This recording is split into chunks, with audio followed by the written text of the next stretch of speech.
Scum and villainy, it's a wretched hive. But life ain't always teddy bears, fireworks, and high fives. Folks round here don't care for sand. Okay, well, we've had a week off, and now we're back. And we're back with a regular Cantina Club. As you can see, there are 3 of us again. We are going to jump back into our movie memories of seeing the films in the theater together, and we're going to get to that right after this. We all know round here, Solo always does shots first. Singing your nose. It's your favorite part of the show. Let's go. And sing your nose. Sing it with your nose. Obligatory. At the Cantina Club. That part's just in there to sell action figures. Yeah, exactly.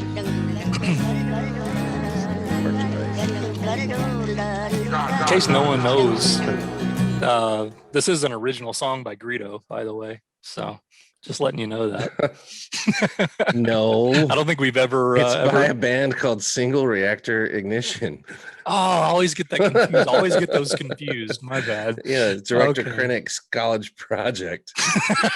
I thought I recognized that voice. Okay. Very cool. All right. Well, we're going to jump into a regular episode this week. Like I said, we already had part 1 where we discussed seeing the original trilogy in the theaters together for the first time. In 77, 80, and 83. Now we're going to jump into part 2 is basically going to cover special edition, starting with the special editions in the late 90s and then moving into the prequel trilogy as well. But before we get to that, we have an unboxing, which is of course now been called Veriku. You do the math. And I guess I'm the only one with disposable income currently, or at least the inability to keep my disposable income. Right. Because I've actually picked up a few things in the last couple of weeks since our last show. Harrison Ford has my disposable income. Yes, he does. So I got issue 201 of Star Wars Insider. So there you see that. Just some cool articles and stuff like that, as usual. All right. Awesome. That I also got, kind of keeping with the same theme, another one of their sort of, I guess you kind of call it an anthology that they put out with certain themes. They have one just about articles that deal with, you know, something with the rebellion or the light side of things. They have a dark side issue. They have, and this one, it's kind of a compendium, like I said, like a best of Star Wars Insider. And this is Rogues, Scoundrels, and Bounty Hunters. Oh, So it basically just has articles about everything from Han Solo to Boba Fett to those types of characters. And it's That's just a great cover. Yeah. Yeah. Oh, that's nice. Yeah. It's all, full color glossy pages, and it's nothing really new in it. Like I said, it's all stuff from previous issues of Insider. It's just kind of nice to have it in a nice, neat little package like that. So, all right. So 2 other things. Not really the jury is still out on this. I just thought I would get it just to read it and see what it's like. I've heard mixed reviews on it, but this was just released last week. And it's Skywalker Family at War. Oh.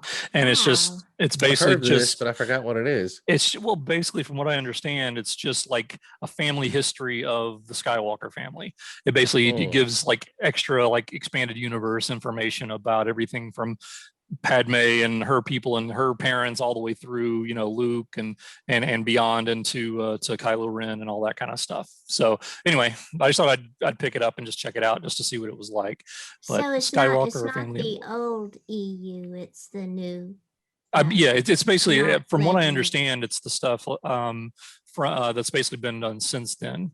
It says basically what the back says, this revelatory biography explores every twist and turn of the Skywalker dynasty, the slow seduction of the dark side of Anakin, his doomed marriage to Padme Amidala, the heroics of Luke and Leia, the fall and redemption of Han Solo and Princess Leia's son Ben, and the struggles of his dyad and the Force Rey. So anyway, so we'll see. It may not be any good, but I'll check it out. And then finally, save the best for last. I know that we all love the Black Series figures, which are really cool, very cool in particular. And so I picked up this guy. Oh, Nice. Yeah, Wedge. The Which crushing blow. Crushing blow. Oh, that's cool. I hope they release another. They repackage that Cool. kind of in the 40th anniversary packaging that they've Mhm. done. So Yeah, it'd be really nice with a card, kind of traditional card bubble. right. I would get one of those autographed if I could. That's what I was about to say. It just needs Yeah, an that would be autograph. neat. All right, well, that would be fine autograph too, but I'd like to get one on a picture card, Yeah. the picture of the character and have them sign it. right. Okay, so that's it for Veracruz. So next we're going to move into our recommendation segment, Cloud City or Rancor Pit. Cloud City being a positive review, Rancor Pit being a negative review. Who would like to go first? I'll go first. Okay, Sweet. Gundark, what you got? I think Since I you're have our Cloud guest. City. I'm just a guest here. Since you're just the guest host. No longer an official member. Like 3 episodes a year. I think I have a Cloud City. I'm going out on a limb here because I've seen only one episode of this show. Let me guess. It's currently airing on AMC. HBO? Oh, No, ABC. AMC. AMC. Yeah. It's Gangs of London. Okay. I've seen the yeah. I've seen the I previews haven't to seen that. it. Yeah. Yes, Yeah. I was so impressed by the first episode that I'm definitely going to watch more. And I'll give a definite Cloud City the first episode. Mhm. It's kind of like a Game of Thrones of London in contemporary times. Kind of, Okay. and it's Like got contemporary, yeah. It's got a whole lot of Game of Thrones cast members, former cast members. Oh, in okay. it. Does it? Yeah, and Interesting, okay. it's about a different gang families and a primary family dealing with the passing of the head of their family and the rivalries that are going to come from that. But mostly it's just incredible ultra violence.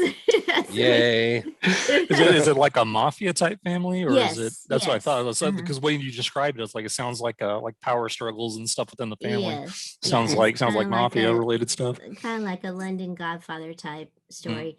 And it has some incredible fight sequences. One in particular, towards the last third of the episode, is just outstanding.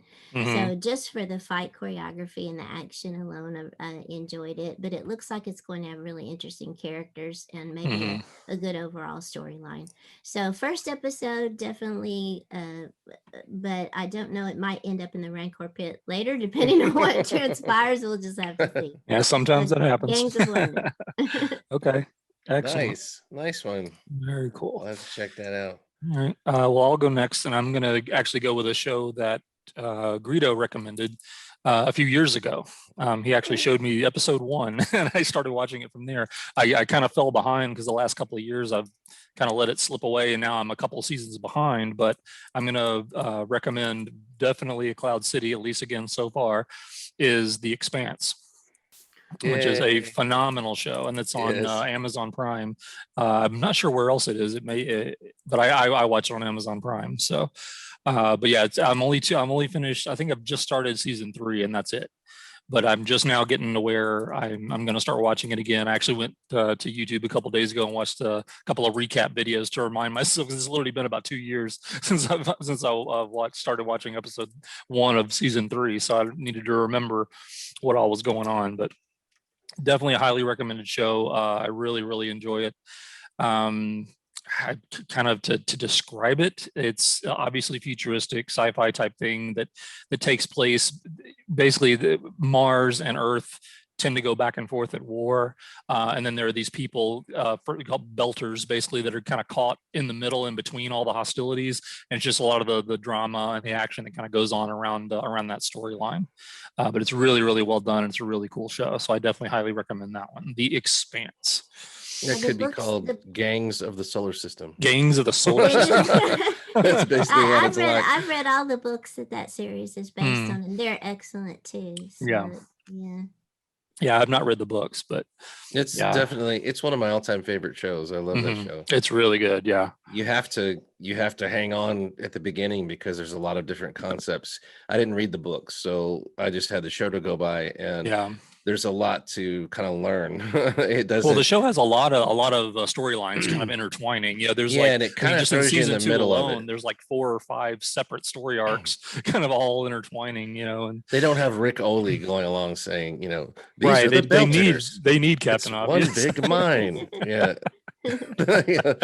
They don't have a Captain Obvious. They throw you right in the middle of it makes it feel more real that way when you have to just figure out the context as you go along. And there's the Martian. like There she shows is. like Yeah.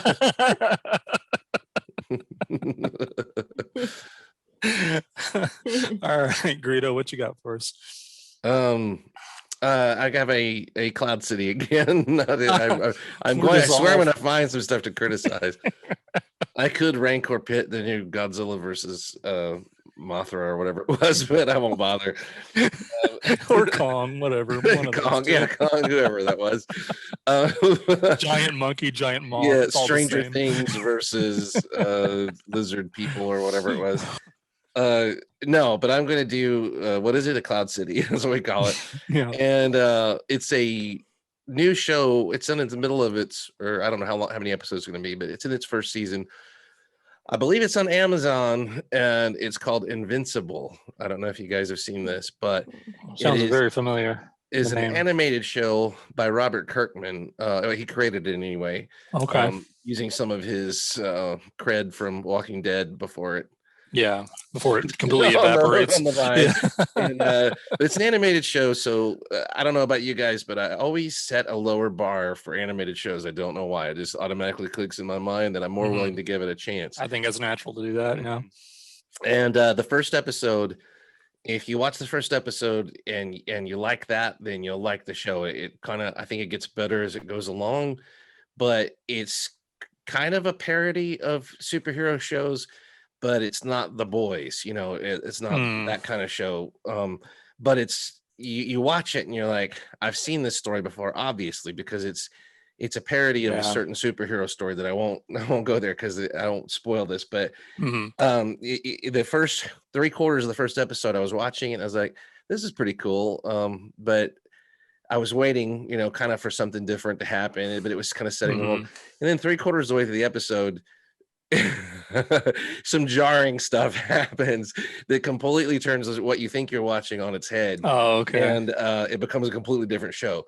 So that the show you expect to see is still there. That's the main format of the show. But there's a subversive undercurrent, which is again subverting the superhero genre and taking us in different directions. And every character, if you're into superheroes, you're into comics, which I'm really not so much, but there's a parody kind of character. You could say they're not too original, but I think it's kind of funny because all the characters are kind of a parody of certain comic book tropes or certain specific characters. Sure. And you just have to watch the first episode, and if you like it, you like it. But as much as it would seem to be for kids, it is not at all. Yeah. So definitely, if anybody out there, don't watch it with your kids. Watch the first episode first. It seems like it's for kids, but it isn't. And the only other thing I want to say about it is, if you watch it and you look at it, the cast is like A-list insane awesome for people like us anyway. It's like Steven Yeun, who's the guy? I can't remember his name, but the cast is just a who's who of cool people, and they really there is some of that. The acting is voice acting, but they really do a good job of it's got like Walton Goggins in it from Justified. Who's the guy who was in I can never remember. He does the insurance commercials, but he also has won an Oscar. Oh yeah, he was in Spider-Man. He was in the Showtime show about the I always forget reality. his name. I know exactly who you're talking about. Yeah. No, none of us know who he is, but exactly. He's freaking awesome. But yeah, I picture his face perfectly. He's always great. In Jay something. Yeah. But anyway, the entire cast list is incredible, and it's just kind of one of those Easter eggs as you go along. You get to discover more. Mark Hamill's in it actually, which I didn't know until I recognized his voice in one of the episodes. But so anyway, it's, if you like superhero stuff and if you like a spin on the superhero stuff, I don't know if it's based on a comic that Kirkman did, but so far it's about 8 episodes in or something. I'm not sure. And all of them have been great. So so far I'm giving it a Cloud City. Cloud City. Okay. Invincible on Amazon. So we got Invincible on Amazon. We got Gangs of London. What's that on again? AMC. And then The Expanse, which started on another network. I think it was Sci-Fi or something like that. Yeah. And now it's and then revived. Yeah, they actually canceled it, I think, after a couple of seasons, didn't they? And then they revived it. They couldn't afford it. Yeah. That was why. It wasn't because it was a bad show. It was just, yeah. And where is Sci-Fi now? I don't even know if it's still around. But I think the network was on the way out. But so yeah, those three. They're all Cloud Cities this week. So yeah, 3 Cloud Cities. All right, I'm sorry, I'm obsessed with finding out the man's name because that's just ridiculous. It is Jay. Hold on. I always want to say Jay, the author of Harry Potter. J.K. Simmons. Yeah, because it sounds like J.K. Simmons, brilliant actor. Yeah, J.K. Simmons. He's phenomenal. Yeah, always feel bad not being able to say the right name of the people we're applauding here. So yeah, J.K. Simmons. I always think it's amazing that he can do commercials. And you completely don't think of it as him. He somehow creates a character in a commercial. He creates these characters in everything he does. Yeah, he's all like the way back to Terminator. Wasn't he in the first Terminator? Wasn't he the psychologist? I don't know. It's been so long since I've seen the original Terminator. I think he was the one who tried to tell Sarah Connor that, oh, this is fascinating. You've created a reality that can't be quit. Or no, it wasn't Sarah Connor. It was the Michael Biehn character. Anyway, I think he psychoanalyzed him, and then I think, if I'm right, if that was him. Anyway, I'll stop. All right. Well, yeah, 3 Cloud Cities this week. We're just all happy and we love everything. All right, especially Greedo. All right, so let's get into me. I can feel it. I'm trying to just poke the hornet's nest.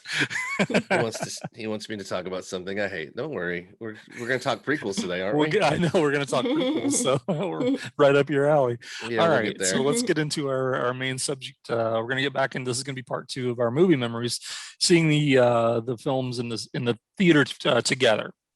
So last episode we covered the original trilogy. So now we're gonna kind of pick up after the dark times, as it were, the late 80s and early 90s, when there was really no Star Wars to speak of beyond the animated show Droids and Ewoks and crap like that.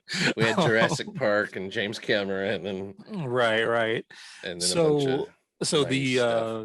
the special editions came out in the late 90s. What was that, 97? I think those things came out, and they were released. I know Star Wars released, I think, in January 97. Then a month later was Empire, and then 2 weeks after that was Return of the Jedi. And I know, at least in the theater in Memphis, they had but once each one was released, they just added it to it. They didn't take the other one away. So by the time Return of the Jedi came out, they were showing all 3. So Gundark, why don't you tell us kind of what we called that? Oh, that was the Star Wars Death Pact. The first Star Wars. There was more than one, but that was the first Star Wars Death Pact. That was the inaugural. This is going to be the history of the Death Pacts, I guess. Yes. So this was the first one that went with the releases of the special editions, and we swore to each other that if we didn't know if all 3 movies were going to end up in theaters at the same time. Right, at the time we didn't know, yeah. Yeah, but we swore that if it happened, we were all going to get together and go see each of them back to back in a single day or die. Right. Or die. So and if you made it through, if you lived and you made it through all 3 films, you got a special T-shirt. So you were been there, done that, and got the T-shirt. So we all had to. Who designed the T-shirt? Was that you or me? It was me. Yeah, I thought that was. Yeah, the first one was me. You designed in the second, the Death Pact. Oh, you're right. Designs. Okay. Yeah. So mine. But they said I survived the Star Wars Death Pact, right? Yeah. It was the basic premise. Yeah, and it had the three movie posters. Right. Yeah, the posters for the special editions. Yeah. Yeah, and what I remember is that you thought at first you weren't going to be able to participate in the Death Pact Carillion. You thought you were going to have to work that day, and you weren't going to be able to get off work. Oh wow, I don't even remember that. He valued his life. We were really worried. Oh no, I valued his life more than Star Wars. He's like, Death Pact. Interesting. I'm doing that. Yeah. That's Somehow funny. you were able to get off that day so that we could all do that together. And Yeah, there were no, a lot of our friends that we had seen the movies with since we were kids, that came back together. Yeah, how many of us ended Yeah, up being? Well, I think it was about 8 of merry-go-round us. wouldn't give you the shift off Yeah, at the mall or something. merry-go-round. That's probably 10 years too late, but that reference. But, Yeah, I was Pizza Hut then. okay. Okay, so what are your memories of that actual day? Do you guys remember? Kind of, because I have a few of my own. I remember us filling a whole row at the theater and people looking at us like we were crazy because we were going during the day when there was hardly anybody there, so we could see all of them in a row back to back. Right. And then when we would get done with one, we would shout out, 1 down, 2 to go. Yeah, 2 to go, 2 down, 1 to go. We would cheer and we'd be like, what? Yeah. But if you remember, we didn't have a break between Star Wars and Empire. That was literally like starting time was like 15 minutes later. We literally just like had to get up and go to the next theater and boom, we were, started the next movie. But then there was actually a break before the third one. I don't know if you remember that. Because we all went to Chick-fil-A. I remember that. I remember we all went to Chick-fil-A. It's kind of like my memory of Empire Strikes Back. I remember, we went to Danvers for some reason. I remember food. But I remember there was like an hour break or hour and a half break in between Empire and Return. So we all went across the street to Chick-fil-A and ate and then came back and watched Return of the Jedi. I do remember that. And then at some point, I guess it was afterwards, did we take the picture? Yeah. Which I'll of course be showing as we speak. But yeah. And how many when everybody earned their was it like t-shirt. 8 of us? I guess it was. Is there a picture from the first one? This was the one I have. Oh, Yeah. Oh, okay. Yeah, I have a copy of that one. Yep. Yeah, the whole group. I guess it was 8 to 10. Something like that. I think I want to say, it's been a while since I looked at the photo, but I think there's about 8 people in the photo. Do you remember? And then one person was taking the photo. Of course, before the age of selfies. So somebody had to be the sacrificial goat and not be in the photo. So, but yeah, I definitely do remember that. But that was fun. Yeah, Death Pact 1. But that was a great day where we all had got to see them back to back to back. I don't remember it being quite as grueling as I anticipated it to be. But it's obviously it helps when you're watching 3 movies that you love. Yeah. But at the same time, of course, we had to deal with the weird changes that were made, and that at least gave us something to talk about when we were at Chick-fil-A. With all the weird changes that they made and the things we did and didn't like, which actually a couple episodes ago, Greedo and I discussed on one of our episodes of 10 Parsecs, the things we did and didn't like about it. But anyway, all right. Any other memories of that day before we move on? I was trying to remember what theater we saw the first one in. I'm trying to remember that too. 97. It was somewhere out east. Like somewhere in like Collierville, or I can picture it in my head, but I can't place where it was. Of the Malcos, and it may even be the Malco where we saw the first of the prequels. And I can't remember. It wasn't that theater. No, it wasn't that one. It wasn't that one. Okay. No, I think it was in that part of town. Paradiso for everything. It wasn't that. No, Paradiso didn't exist yet. Right. It came in. No, it wasn't the Paradiso yet. Yeah, Paradiso was distance yet. Has only been around like 10, 12 years, I think. But longer than that. Is it? I think so. Anyway, But yeah, I wish I could remember. Obviously, my memory is foggy from that. Because honestly, now that I think it might have been the only time I ever went to that theater. That's probably why I can't remember it. Because it was one of the Malcos that I never went to, because I remember thinking like, oh, I've never been to this Malco, and I don't think I ever went back. It was just not one that, well, actually, like within a year from when we did the Death Pact, about a year later is when I moved to Nashville anyway, so I wasn't around to do much. That was the only Malco that had all 3 of them at the same time. Right, I think, yeah, because it wasn't like a wide release, like it wasn't like in every theater in town. Could it have been that one on Goodman Road? It might have been. That building is a lot like what I kind of remember. It's like a wide open parking lot, and just I remember where we saw the second Death Pact. It was like a huge parking lot, and there was. I know that one was. Let me think of the name of that one. I know exactly which one the second Death Pact was for Phantom Menace. Yeah. Was it that one in Raleigh that was the 13 screen? No, it was the one out in just off of Winchester.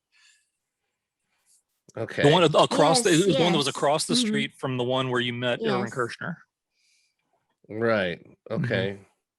I'm still not sure which one that is. I'm looking up the name now. I got to find out the name on this thing.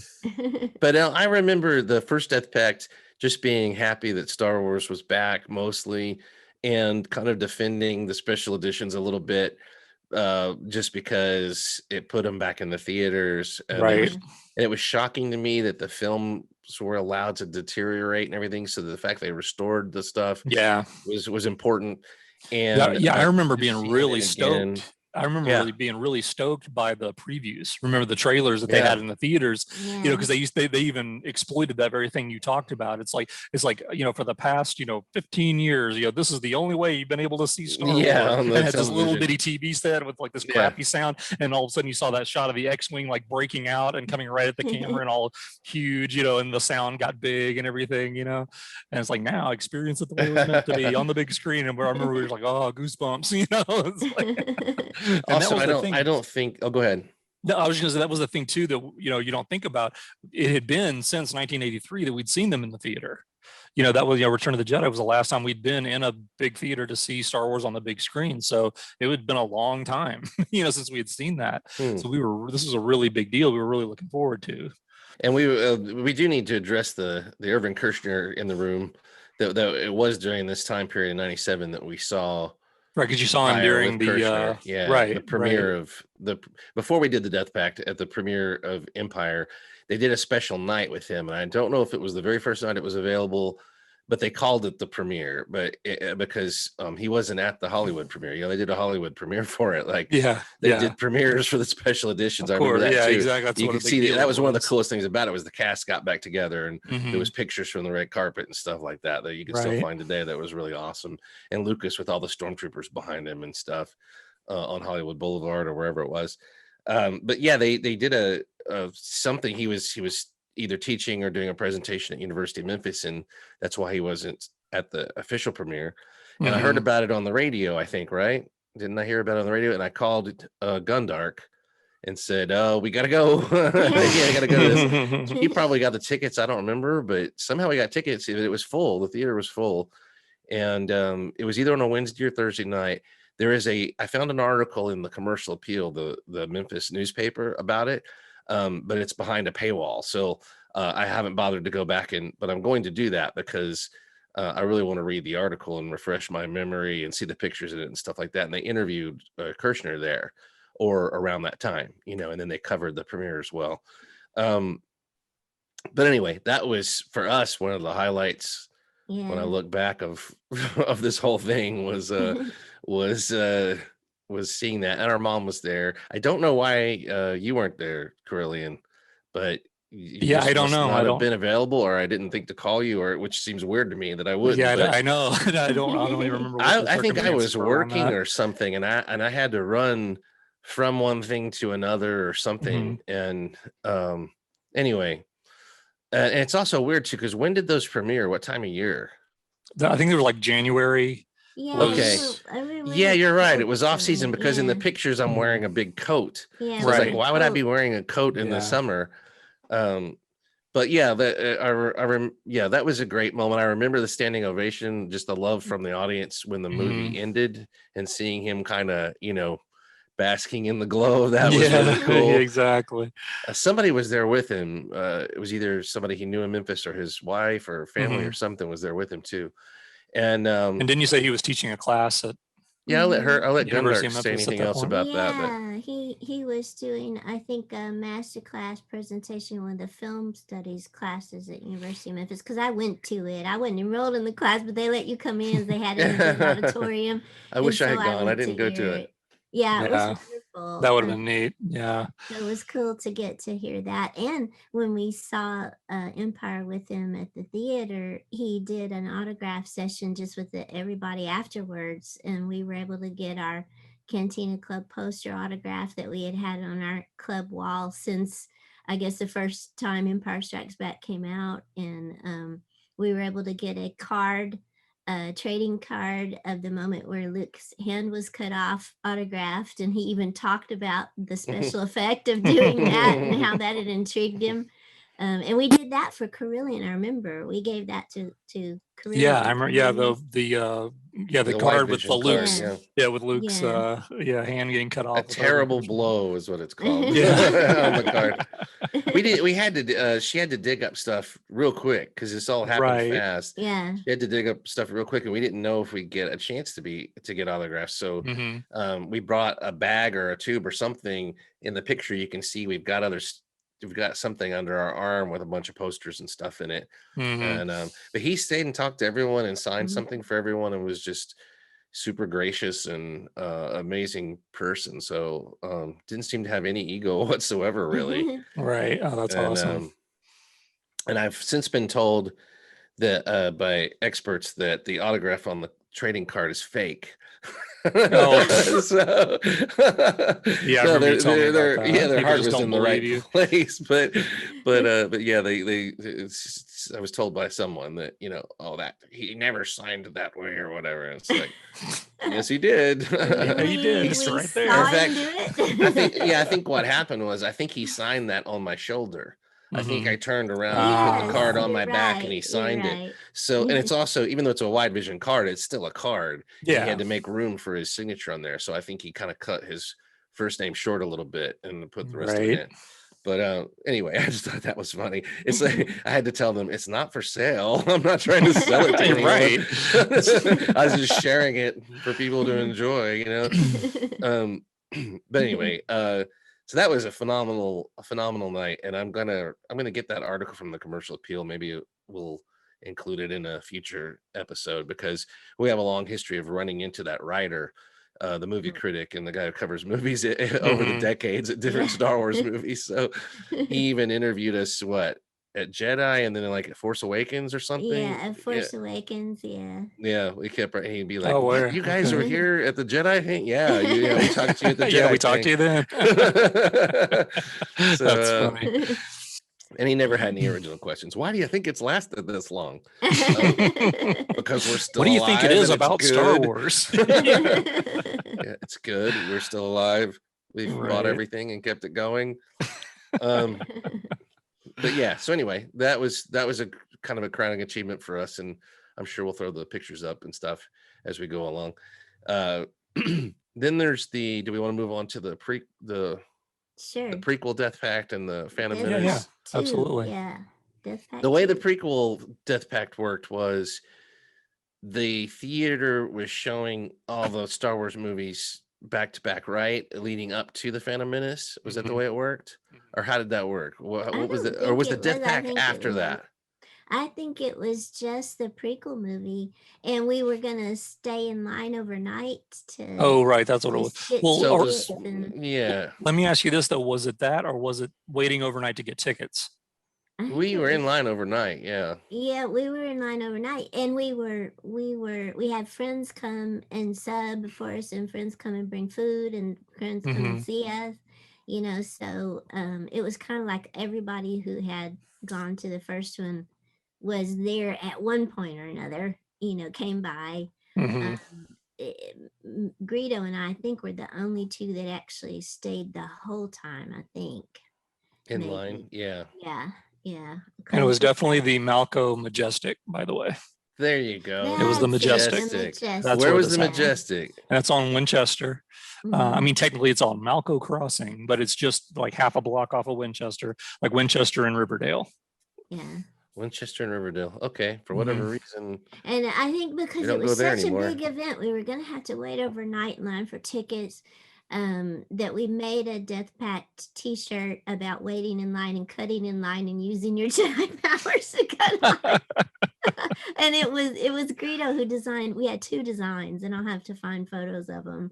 Yeah, I was gonna say if you have photos, I'd like to put them on the show. Yeah, it was pictures that they had already released, I think, from it. So we knew there was going to be a young Obi-Wan. I think it had little Anakin and Qui-Gon, and so we made T-shirts that involved those characters. And so if you participated in that, then you came to the theater. I can't remember how many tickets we bought. Came to it for the first showing, then we got a T-shirt as well. What I remember about that is, of course, I was living in Nashville at the time, and I had moved about a year before, I think, at this point, and anyway, I was actually gonna drive back to Memphis just to stand in line or wait in line with you guys to buy tickets. And literally the night before I was gonna drive down, I came down with the flu. And I don't know if you guys remember that, but I remember being so, I mean, that's how excited I was. I was actually looking forward to sitting in line all night to get tickets just because it was a new Star Wars movie. But yeah, I actually, the night before I was going to leave the next morning to drive down and meet up with you guys. And I started, coming down with symptoms. The next morning I had like full blown flu. I was like, you gotta be kidding me. So I was not able to take part in the ticket buying Death Pact. I got my shirt though. You still gave me a shirt because you felt sorry for me because I got the flu. I have at least one ticket stub from that too, still in a pile of ticket stubs. I might have more than that, but I remember we started as early as we could the day before. I would love to know when exactly we started, because we were trying to coordinate people who could go hold a place in line and we could relieve them or whatever. Right. So that everybody didn't have to sit there the entire time. Yeah. And we were there at least by like 4 or 5, I want to say, the day before, because it was full day and everything. And we still weren't anywhere near the front of the line. The line was just huge. There's really never been anything like the hype there was amongst the audience for Phantom Menace, I don't think. I really can't think of it that either happened beforehand, leading up to it. It was just nuts. You could go, that was one theater in Memphis that probably was happening at several, and then that was that way all over the country. People you'd never met before, and we had like Star Wars Monopoly and Star Wars themed games there, doing different things. And if you had, this was 99, so if you had some kind of media device capable of surviving the night, you were a star there, because if there was something you could watch, or you could watch the movies, because it was it was old school. That stuff wasn't so much around. It was before the age of Apple, as it were. I remember the fun thing about waiting in line for me was talking to the young people and asking them how they first encountered Star Wars, because there were a lot of them waiting overnight in line who were much younger than us, had never seen Star Wars in its original. They would have been too young to see it originally when it was first released in the theater. They had encountered it first on a video cassette or whatever, with their parents. And then going to see the special editions, I guess, was the first time they saw it in a theater. And yet they were just so enthusiastic about it. And they were the ones who had like the Star Wars games and stuff in the trailer. It was just really cool to talk to them and find out how they got interested in Star Wars, and to see that's always interesting to find out about. Yeah, absolutely. This was also one of the first instances I remember of like the line police and stuff like that, where everybody was kind of watching people to make sure they weren't breaking. And because people were holding places in line, and then 10 people would show up, and it is what it is. That ended up being that way, but and we had brought people in too and everything, but it was just kind of those things where it was back and forth with some people, getting upset with different things and other people not. But mostly it was a really great vibe, and it was tiring because we were sleeping on concrete and asphalt, but mostly concrete right at the corner of the building as it went around. We've got pictures somewhere of some of the lines still, but yeah, that's most that I remember is kind of exhausting. And that's the thing too, that really doesn't happen anymore, because now everything, you have reserved seats and all this kind of stuff in every theater you go to now. So this happened in a time before that ever happened, so you had to wait in line all night. And like you said, Greedo, it was like this nationwide phenomenon. And I remember back in the day, I had an old VHS tape where I had made a compilation of like every news report like that I could possibly come across of every premiere of Phantom Menace, and they were showing all the same stuff at all of them, just these long lines of people. Like you said, they had people had tents set up, because they were there overnight with their sleeping bags, and they were watching the movies and playing, like you said, like a Star Wars Monopoly or trivia or something like that all night long. But it was definitely a different time, and you had to go and camp out and find your spot for a couple of days to get even a halfway decent seat. So had your ticket, you knew you could get in, but you didn't know where you were going to sit. So a lot of the talk in line was trying to find the reviews that were coming out, because the reviews were held back a couple of days or whatever, And so there was just, it's kind of like today, you get the tweets. There weren't tweets back then, but you had sound bites and people giving hints. I remember Roger Ebert came out of the showing he saw, and some of the people in line that had been camping out in line said, "Is it worth it for us to have been waiting this long?" And he said, "In a word, yes."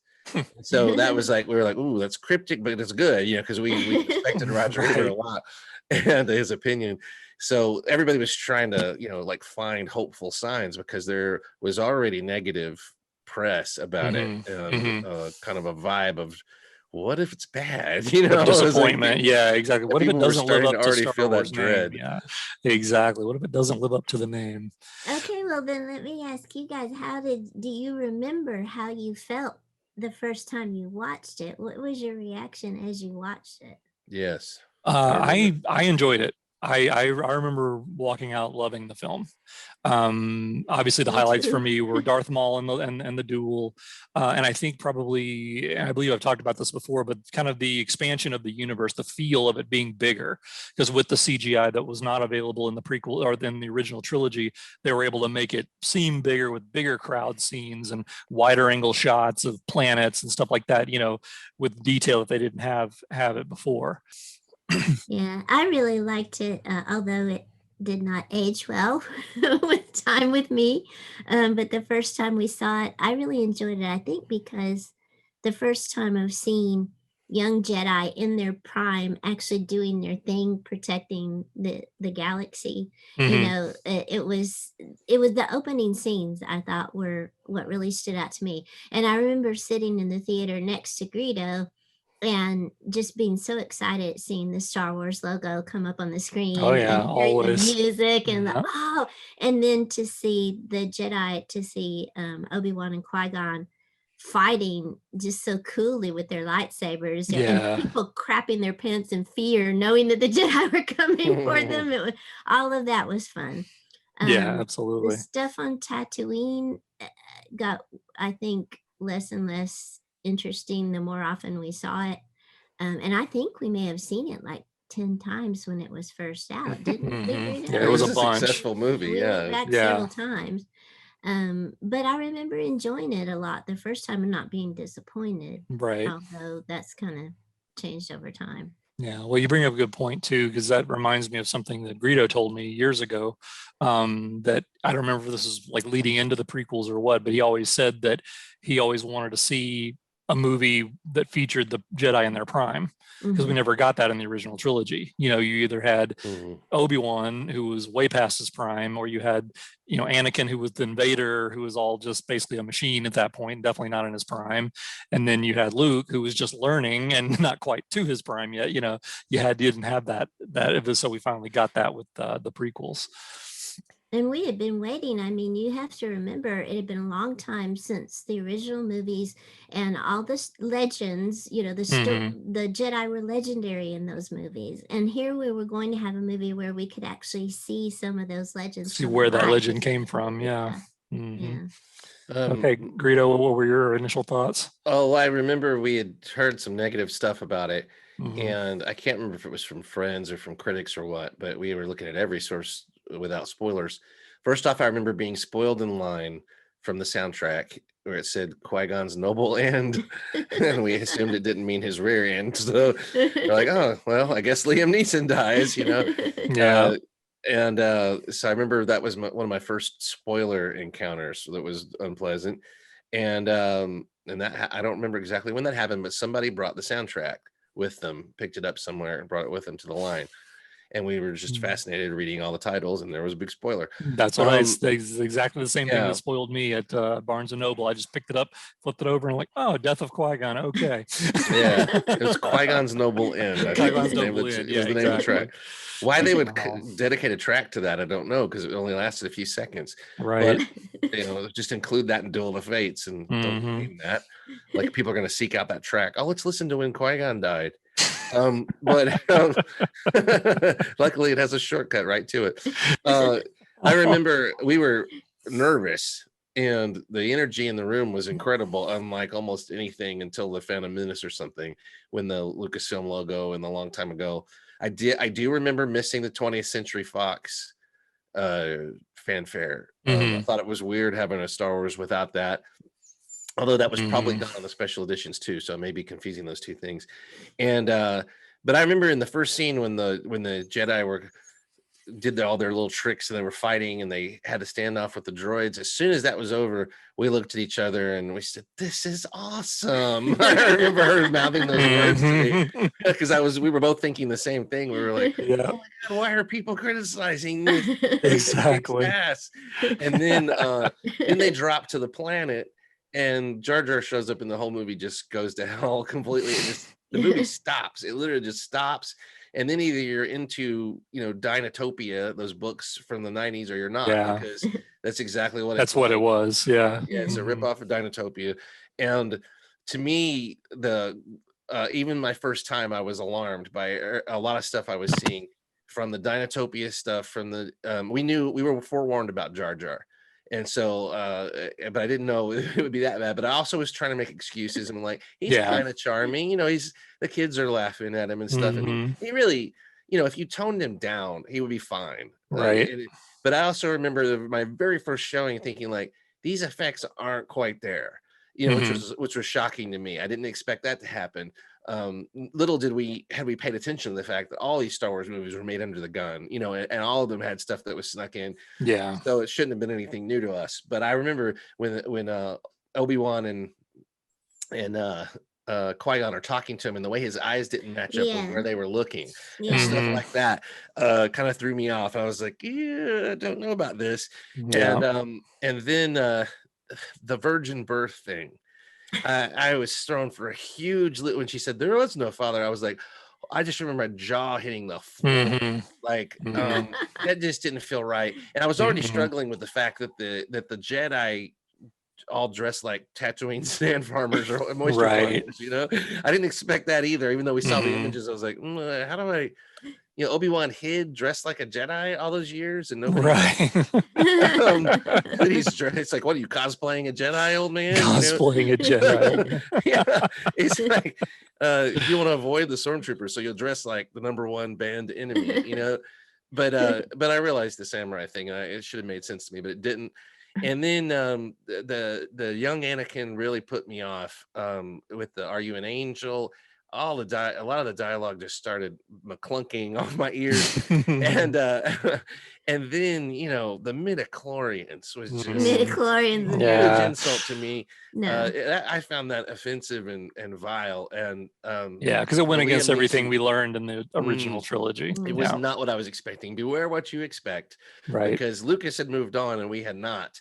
I was still that kid wanting to hear what the Force was really about from the mystical energy field and the the darks. You will know the dark side from the light. I wanted to hear more of the how Jedi trained each other. I didn't want to hear the science of it at all. No. It was a slap in the face. I those two things, the virgin birth thing and then that, were a huge slap. There were some interesting things like Qui-Gon saying, "We aren't here to free slaves." I was like, what is that about? How come I thought the Jedi defended, justice and stuff in there, but they're letting, a child slave and but anyway, Darth Maul was cool. Had gotten over his stupid name by that point, and Darth Sidious too. But as the movie went on, it just got worse and worse to me. But it was kind of like bookends. The beginning and end are pretty good. And I also, we don't go into the actors and stuff, so I didn't mean to insult Jake Lloyd or anything, but the performances are stilted. They're hit or miss at best, and that we've talked about that as far as Lucas's directing style and everything. And later we can go back and look and see the movie was kind of cut and paste. Like it was really the attack of the digital cinematography or whatever. So everything being done on a green screen, they could paint in whatever they wanted. Nothing new. Jurassic Park had done it, but Jurassic Park did it better, and so it felt like a step back. And I remember I liked the movie, but I was trying to justify liking it in my head the whole time. There was so many things that were gnawing at me. And by the time I sat down and wrote a review, which you guys may or may not remember, it was like an 8-page review, and it just slammed the movie mercilessly. It was one of my better hit pieces, actually. So yeah, and I hit on all these things I didn't like about it, and that was early on. So I turned against it pretty quickly, but it was like I wanted to hope that they would turn it around and that I would begin to relate to it better by the time Attack of the Clones came along. And just to segue into that, again, before Attack of the Clones, I was reading things trying to figure out whether this movie was going to be good or not. And Ain't It Cool News, which was pretty much rendered irrelevant by this one movie, by Attack of the Clones. It was a huge site for pop culture. Nobody even knows what Ain't It Cool News is anymore. If you weren't around then, it should be like Reddit or something, but it completely was destroyed by them endorsing Attack of the Clones before it came out, because the guy, I forget his name, who started it, some of the people at ILM supposedly took him at Comic-Con or something into a hotel suite and showed him the movie before it came out. And he wrote this huge thing just saying, you guys are going to love it. It's so phenomenal. What can I tell you, without spoiling all these things. And so it completely ruined his credibility when the movie came out. But I read it and I had hope. I was like, maybe you're going to get back on track. We got 3 chances here to get back on track. Phantom Menace is by no means just a disaster, but for the time it was, it was a disaster. It made money. Lucas had all the resources to do other movies. It didn't really affect anything, but we still see the repercussions. It's taken a lot of time for people to kind of let go of some of the negativity associated with the prequels. Right. But at the time, I tried to like it. I liked the same things you did, but there was a lot of things that just, the concepts really bothered me more than anything else. I had been so looking forward to more brilliant concepts, and maybe they are to someone, but they just weren't to me. It wasn't for me. Agreed. So what about Attack of the Clones now? So I now that we've been talking about it, I do remember we did see it together, because I remember we saw it at the Majestic. We saw it at the Majestic, on the opening day. And the reason I remember is because I remember something that happened right after it. Now, as probably, at least I can speak for myself. No, okay. But quite the opposite of what I was about to say, actually. Naturally, when I watch a movie for the first time, I'm just kind of sucked into the hype of it, I guess. So I come out going, that was awesome. And then it's like a week, and I'm like, wait, that really wasn't as good as I remember, when you have to face seeing it again. Yeah, exactly. Like, oh, for some reason but I remember thinking, I really enjoyed that. I really liked that. But what the reason I remember that we all saw it together is because I remember it was a group of us again, because I remember Steve was there, and I remember he made a comment about the whole the battle droid assembly line scene where Anakin gets his saber chopped in half and all this kind of stuff. About it being a video game. About it being a video game. He's like, he said that whole scene was nothing but made for a video game. They're just trying to sell a video, and that was so stupid. I remember he was just ranting about how awful it was. And I remember I was like going, dude, it was good. I enjoyed it. And now I'm like, he was right all along. I always on sequels and second parts of these trilogies, which the trilogy wasn't even a concept before Star Wars, was it? In movies, really? I mean, specifically a trilogy? Not to this degree. And Lord of the Rings kind of created the whole trilogy idea in books, where the perfect thing. And even that was only done because the publishers demanded it. Right. That wasn't, he didn't write it as a trilogy. He wrote it as one big tome. Yeah. And they said, there's no way we're putting all this out, and we're not going to wait for you to write it all. People overanalyze it and say, well, Act 1 has to be this way, and Act 2 has to be this way, and Act 3 has to be this way. But I always compared in my head sequels and stuff, not to Empire, because my expectations were lowered. I was comparing to Temple of Doom. So if I went in and I didn't have a Temple of Doom, I was happy. I was like, it's better than Temple of Doom, It's like I lower my expectations. I just don't want to see Temple of Doom again. If it isn't that, I think it's a success. Attack of the Clones, though, just it was worse than Temple of Doom. It was totally forgettable. The only thing memorable about it is bad stuff, and it is literally an MST 3000 whatever Misty Theater 3000 experience if you see it with an audience anytime in the last since it came out. It is aged poorly. and it began for me the thing that Revenge of the Sith perfected, which is the internet caught up to the prequels, and the prequels seem to now have been created for internet memes. You know, they are the meme farm. Half of YouTube is just prequel memes.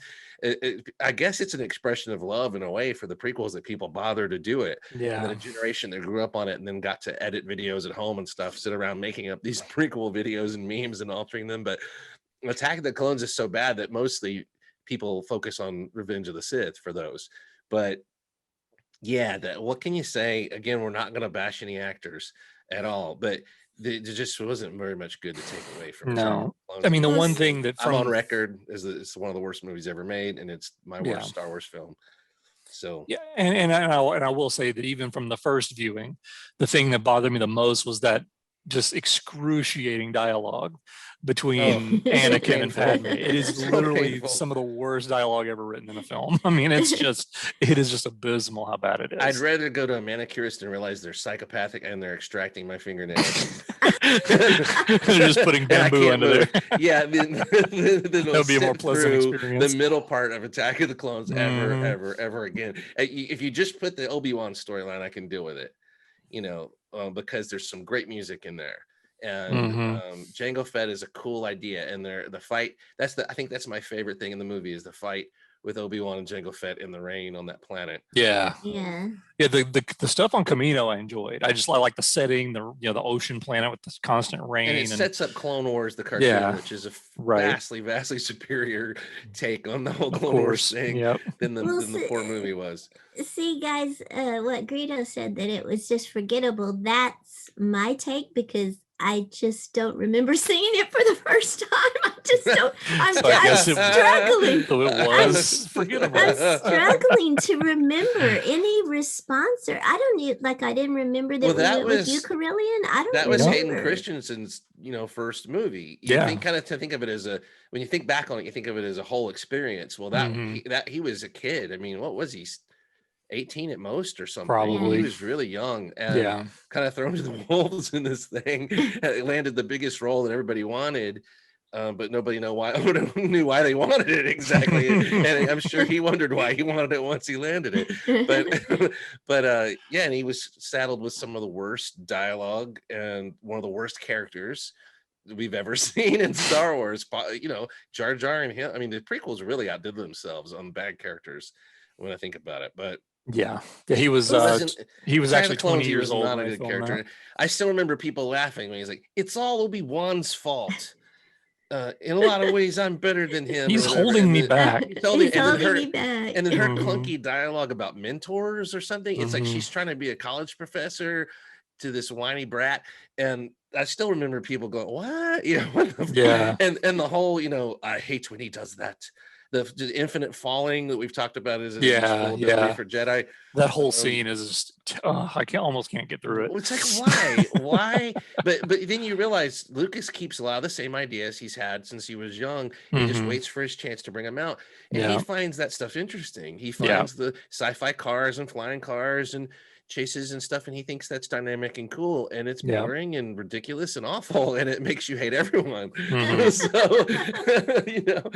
I mean, it's just bad. The worms and the space assassin, and I will also say too that I think that it's not only have we said it's not aged well, that's obvious. I mean, it wasn't good to begin with, and it's aged even made it worse. I can't criticize it for that because I haven't either.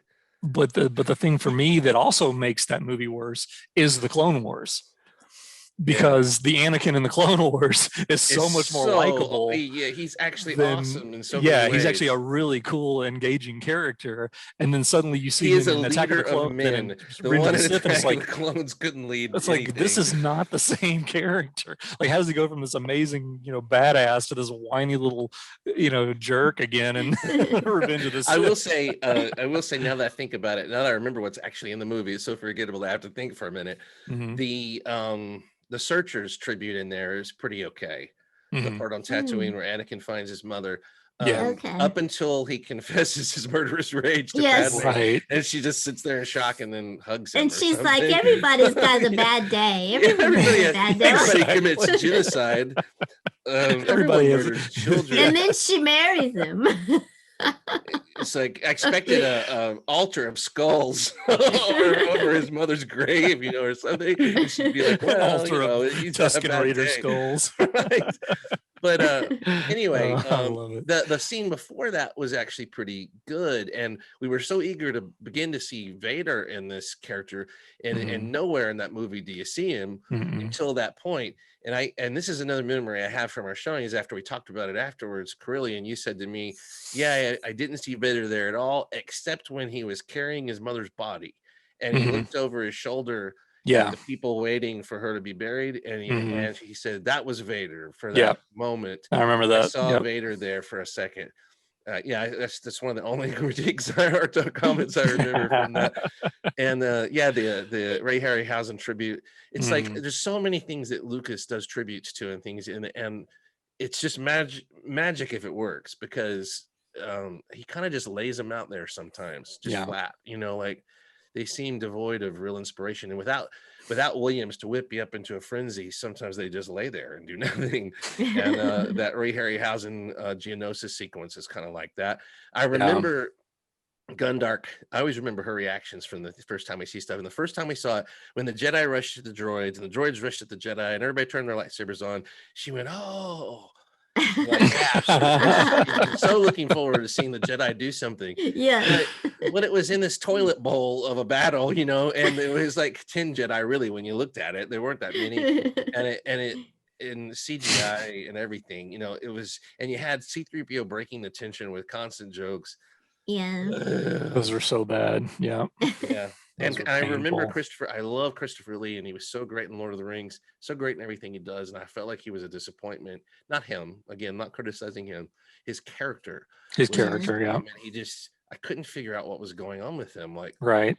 Was he supposed to be a villain? Was he just kind of a-hole? He seemed like a bureaucrat than a Jedi. Yeah, exactly. Also, I know I'm going on and on about a movie I hate, but it had one other thing I liked, which was a fight in the dark between Dooku and Anakin, which I'd always been looking forward to. A fight in the rain with lightsabers and a fight in the dark with lightsabers, because you could do so many cool things with the lightsabers being the only light. And with even guys turning their sabers off so they could disappear into the darkness, kind of like they did in Mandalorian. And it had a couple of quick images, but like a lot of the prequels, the good stuff was just quick, and you almost had to imagine the rest of it. It was, the good stuff was over too fast, and you were left with sand. and I also remember our reaction to Yoda jumping around and stuff. We thought it was really cool at first. That was the best part of the movie at first. A lot of us said that was the best part. But then, like you said, it just didn't hold up. It just didn't hold up. Yeah, now I look at it, it's just silly, Yeah, but it was a bold move. I really it was, criticized that. That was something he wanted to see, and he made it happen. And made it happen. He's a genius, Exactly. We just don't want to see it. Okay. Anything else on that garbage movie before we move on to that's the movie I've seen the least, I think, out of every Star Wars movie, too. except for The Last Jedi. I've probably seen it more. I think Last Jedi is the DEATH least PACT. I've seen it more than Last Jedi. Okay, so now we get to the first one, basically, I think, since the original Star Wars that we didn't see together in the theater, and that's Revenge of the Sith, because I actually had a job at that point as a regional supervisor, and I was all over the country, and at that time I was in Cleveland, Ohio, of all places. So that's where I actually had to see it, and I didn't even see it on opening day, which is, I didn't either. Unbelievable for me, because I was just working. I couldn't get off work to go see it. So I think I saw it it was with like the second or third day, but couldn't see it opening day. But I just went to a theater in some mall up in Cleveland, Ohio, is where I saw it. So so what about you guys? What are your memories of seeing it for the first time? I think Greedo and I went with friends, didn't we? And my husband was with us, because I remember Greedo and my husband's a geologist, and I remember them laughing about the volcano planet afterwards. He was talking about the volcano. That's his number one. He always comments on the geological accuracy. Like he liked The Last Jedi, because they got the gypsum or whatever on the On Planet Crate. Crate. Yeah, correct. He said, "Oh, that's actually correct," or whatever. Somebody used geology. That's actually correct. Whereas Mustafar is, in Planet Impossible or whatever. Yeah, Right. it was Dead absolutely instantly. impossible. Yeah, Especially exactly. the we- humans alone. You just poof out of And existence. we had to explain to him how George Lucas had just been waiting to get a volcano in there somewhere. He had to have lava and a volcano ever since the legend of that's how Darth Vader was. And Attack of the Clones had the deformed. gargoyles. So Yes, Right, yeah. gargoyles, a castle, and lava. planet. And that became a whole lava planet. So it wasn't Now, unexpected. do you remember if Dave was there or not when you saw it? I think so. I think Okay, Dave because was the way I there. remember is me and Dave went to see it by ourselves the first time. You might have gone the first time. Maybe you went second time with me and my husband. And it was a and week or two after it came out because I had forgotten almost about the prequels. We did have the Star Wars Insider, and I remember seeing some pictures of Anakin in his new outfit with the scar. They kind of revealed that slowly. They would show like pieces of it, and I thought that looks way better. That looks cool. And then I waited and I saw all the reviews. I waited till all the reviews came out, and it was something like 78-80% on Rotten Tomatoes. That was when Rotten Tomatoes was kind of at its peak, or maybe around then. And so I started thinking, even the critics are giving it a break. So, and a lot of them said, well, this movie finally makes sense. I now understand what the prequels are going for. But so then I was encouraged, but I still was so jaded and burnt from the first two movies that I wasn't really excited to go see it. And it was unheard of for me to go with Dave. Dave's not the biggest Star Wars fan or anything. Right. He's never been that into it. Yeah, we would and for me to go with him, I probably was planning on seeing it with you guys, and I probably cheated and went early or something. Because he called me up, I remember, and he said, "You want to go see that, piece of crap or whatever?" And we went at like 9:30 showing or something. And my first memory from Revenge of the Sith, I think, is him turning to me and saying, "This is weird." And he said, "This doesn't feel like," he was whispering, he said, "This is weird." I said, "Yeah, you're right." He said, "This does not feel like a Star Wars movie." And it feels completely different. And it was kind of about the point where right before Anakin turned evil, and there's all this like real weird, moody, anguish stuff going on. And Williams changes the tone to almost an industrial kind of thing or something, like, or a very dark operatic. And there's a lot of lingering scenes that just kind of just thrown in there for the mood or something. And he was right. It was kind of bizarre, because starting with that opera scene about the legend of Darth Plagueis or whatever, it's kind of like you feel evil seeping in and taking over the film. It's like the first half of the movie was more swashbuckling, and the second half starts, the evil atmosphere starts creeping in. So I remember us both thinking that it was strange. And his only, well, I can't say that. I can't say what his critique was because it goes against our rules. But he liked it, except for kind of a couple of things. And I remember just being shocked by it. That was my other big memory, was the charcoal briquette scene. Yeah. And I was very shocked by that, and the Master Skywalker, what do we do? Those two scenes. Oh, that shocked me the most. Very shocked by the killing me, even though they didn't show it. It was implied, and it was that got to me. It still gets to me, honestly. When I watch that movie, that scene still gives me chills. Just the way that kid's looking up and just the igniting of the lightsaber, like whoa. And I thought, what's his nuts? Who's Obi-Wan? Ewan McGregor. I thought Ewan McGregor's kind of breakdown at the end while Anakin's catching fire is one of the better performances at the first time I saw it. I really don't know how it holds up, but what, the "you are my brother" scene? Yeah, you were, when he says you were supposed to bring balance to the Force, not join him, or something like that, or not leave it in darkness. The despair and kind of disgust he's throwing out there is the prequel should have had more of that. That relationship should have been so vital. That's the main thing I wish they had changed about. I wish they had focused on the relationship so that we would have felt what it meant for Vader to kill Obi-Wan later, and for Vader to come back, for Anakin to come back from Vader and Jedi. That relationship should have been such a core part of it. And so much of it ended up happening off screen, between the movies. that I I wanted remember to see them training together and stuff, and what that all meant.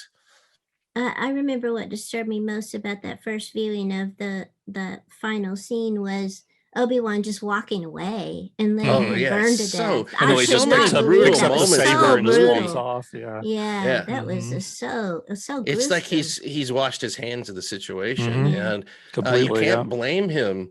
But you could say that that's the big mistake that he made. Right. One of the biggest ones Yeah. he made. Right. Right there. But Yeah. you could also argue that the Emperor would have found somebody else, or he would have been just as evil without Vader. True. But True. But it would have prevented Darth Vader from existing, probably. So. yeah, Yeah.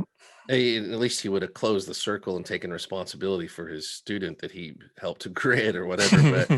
Yeah. But yeah, that scene is got to be one of the most shocking, and still that's Mhm. a brutal scene. And I just remember going, how long is this going to go on? It seemed like it went on forever. He's like Yeah, I catching remember. fire, and I remember at the time, one of the message boards I was involved with, there was a guy on there who I had talked with quite a bit for a couple of years at that point, and he was a huge Star Wars, because this actually wasn't a Star Wars message board, but we would talk Star Wars because he was a big fan. But he hated that part. He said that was way too graphic for Star Wars. And Wow. he said, I mean, he went on this long, diatribe about it, just like, I think that's a weird place to take he a said that was stand, just because way too much there's so for little Star Wars. to take out of the prequels that you can like, that Mhm. why not push the boundaries a little bit? It wasn't people forget the original Star Wars was pretty brutal. I mean, Sure. at least in the implications, and they graphically showed Mhm. Dark bodies laying there that we Right. saw as human beings moments before.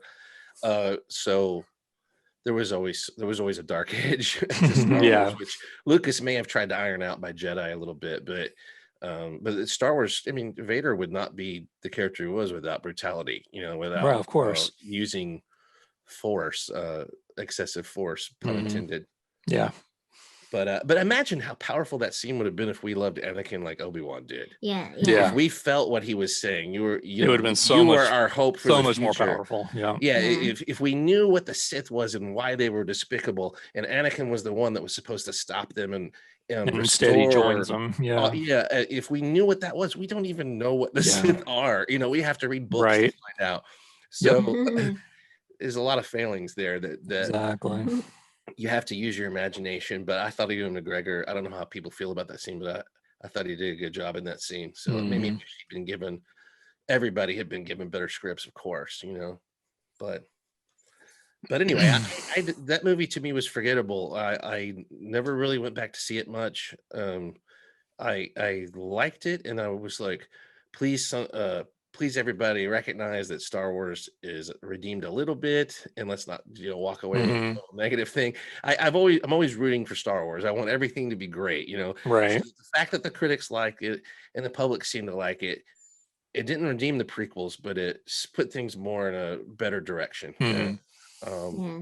That was my main takeaway from it, was that maybe if Lucas doesn't hang it up, there'll be some better things in the future. Right. I mean, for me, I think, and this is obviously looking back at it in retrospect, and I've said this before, but the Clone Wars series made that movie better for me. Yes. Because you have so much more weight added to so many different characters that when you go watch Revenge of the Sith now, as opposed to when it premiered before Clone Wars existed, at least I personally get a lot more out of it now, because I have those memories now of 7 seasons of Clone Wars and watching those characters to kind of fall into while I watch it. So I automatically get more out of it. So that's why I like that movie more now than I did back then. I just wish they had taken the highlights from Clone Wars Mhm. and made those into movies. Into a movie, because with live action, because it's still Right. there's a disparity there for me when you have to use your imagination to bridge the gap between the animated reality and Mhm. world and the one that we saw on screen. They don't. I Right. still feel like it's cheating. I still feel like the Clone Wars is its own thing and the prequels are its own thing. But yes, I agree. It did make it better story wise when you get Mhm. more context and you get Sure. attached to the idea of the characters, like reading a book about them or something. But I just wish more of that had come through in the prequels themselves, I guess. Yeah. But the Clone Wars Yeah. took a long time to get there. I mean, they needed all those episodes. They weren't perfect, and it's not like every episode was sterling and so much better. Again, I think we hold animated stuff to a slightly lower standard than the tentpole films and stuff. Yeah. Yeah. But Gundark, I don't think I let you talk at all. Yeah. What, Well, you have anything to say? what are your thoughts on that? I didn't really have much more. The one thing that struck me as you're talking about this is I wonder if my resistance to watching the Clone Wars series wasn't to some degree inspired by the disappointment in the Attack of the Clones movie. Even though I liked Revenge of the Sith, I'm wondering if I didn't. I had thought I'd kind of dismissed Clone Wars because it was a cartoon, and I didn't particularly care for computer animation at the time that it first came out. But I think in And it's part coming it was, from a bad source material. So you're like, yes, are they just that's what doing I this for think. merchandising to Exactly. get kids? Yes. You know, Exactly. so why would you take Yeah. something bad and then dumb it down further for kids? Dumb it down is what even you worse, think in yeah. your head, even though they didn't do Right. that. And that's what you Right. think. Yeah, and as I'm in the third season of it, I can see how it kind of it makes the prequels. It raises the quality of the storyline by adding background to it. But like Greedo said, I wish that more of that could have been in the movies themselves. Yeah. Agreed. Yeah. Especially the first two. The Revenge of the Sith, though, I think stood pretty well on its own. Although I think that if the first two had been a greater build-up to Anakin's fall, it would have made the creation of Vader have more power, in that final confrontation between him and Obi-Wan have more power in Revenge of the Sith. The other two have been better. But Clone Wars, I think, television series is improving the experience of the prequels for me. Yeah. Yeah, it definitely did. All right. Any final thoughts on the prequel trilogy before we wrap up part 2? I don't want to be negative Nancy, but it's still, I enjoy them better now as I do too. Of course, I'm glad they happened, I think, in retrospect. But I'm saddened by the fans that wouldn't let it go and that just beat Lucas to death over it. Yeah. And I was one of them partially, but I really didn't. I don't think I held on to it and kept using the internet to vent and call him an idiot and all this. Right. I was never part of that group. And I feel like without the negative reaction to the prequels, he probably wouldn't have sold the. I agree. Yeah. Probably I think wouldn't that have lost the desire to carry it on. And I think people are regretting that now. The ones who I think they kind of are. behaved the worst and made him feel the worst about it. I don't know. I can't speak for him. Maybe it didn't bother him, but I always felt like when we see him at Celebration and stuff, that there's a part of him. He's a very reserved dude. Yeah. But I always feel a little bit of a sense of irony coming from him that he knows that a lot of these same people that are cheering him because he's there are the same ones that were the ripping him. same ones that have really, really criticized him the worst. So.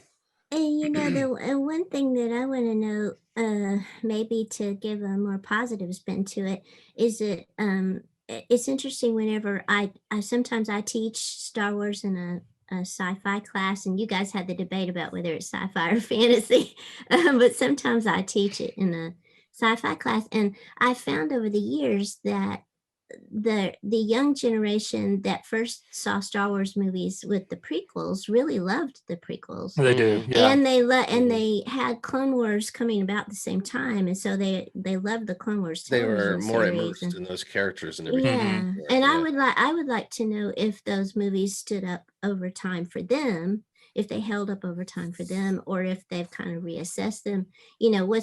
What as adults, what is their take on those movies now? Because I was interested to see so many young Star Wars fans who became fans through the prequels whenever I had originally such a low opinion of them.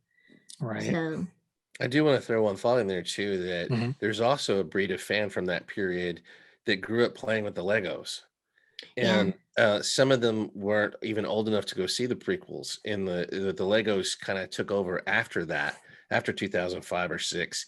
So they grew up not really even seeing the movies, but just from what they read on the packages and from imagining.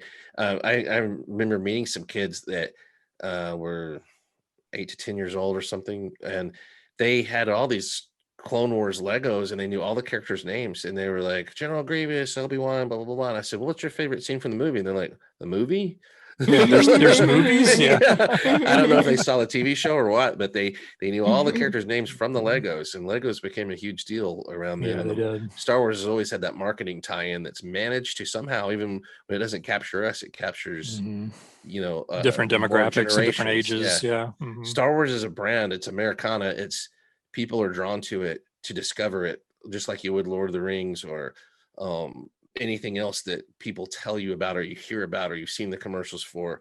At some point, every American kid's gonna sit down and watch Star Wars, probably. Right, exactly. So so some of them are drawn into it and some of them aren't, but there's a whole other world of marketing and stuff out there that there's actually fans created by that stuff, and I didn't really realize that. So that's another thing, that the prequels kept this all alive. And sure, it's been a bitter pill, but boy, we didn't know what divisiveness really was until later. We thought the prequel divisiveness was bad. It makes you long for those days when everybody was, oh, Phantom Menace, oh, Star Wars. And I remember people asking people online, what if it's bad? There's no possible way. It's Star Wars. It can't possibly be bad. Star Wars and the greatest genius who's ever lived. It's perfect. It will be amazing. Exactly. All right. Well, thanks guys for sitting in there and hanging in with us if you did, for more of our memories. That's the thing with us. We could probably go on for hours about this stuff. We do already. After the 40 plus years that we've spent living it. There's lots of memories out there. And I'm sure we'll do some more of these as we go forward. But thanks again for watching us. You know the drill. Leave us some comments below. Hit like, hit subscribe, so you'll find out when we got new episodes coming. And hopefully we might see you next week. All right. Thanks, guys. Take care. Before we sign off, no, okay. I always interrupt the ending. I just thought of something. You remember when I was saying that we had heard negative stuff about Phantom Menace? I just remembered that Lucas himself came out in some publication or online or on a TV show and said, it's just a movie. Please don't get too worked up. Oh dear. You guys remember that? No. You don't remember that? No. At the last minute, yeah. At the last minute, he tried to backpedal because he realized the hype was just completely out of control. And he was also seeing the movie that he was putting together. And you watch some of the documentaries, and it's evident from his face that he knows there's problems. You know, he's a filmmaker. He knows there was problems there, but it was too late to do anything about it. So exactly. Anyway, I just want to include that. I think that was one of my major sources of trepidation was when he came out and said, settle down, guys. It's not going to be what you expect. Okay. Exactly. So anyway, goodbye. Just rewind and play everything Carillion just said. Exactly. We'll see you next time. It's a wretched hide.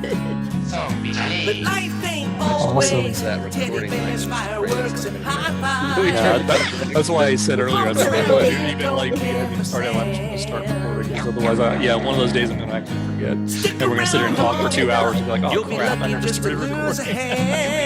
Singing yum num, raise your glass and sing yum num, yum num.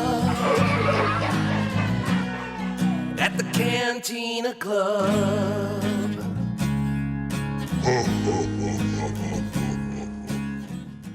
Because she's the most Mark Hamill-y, the biggest, the Hamillest, Mark Hamill fangirl on the show. Hamillist. Hamillist.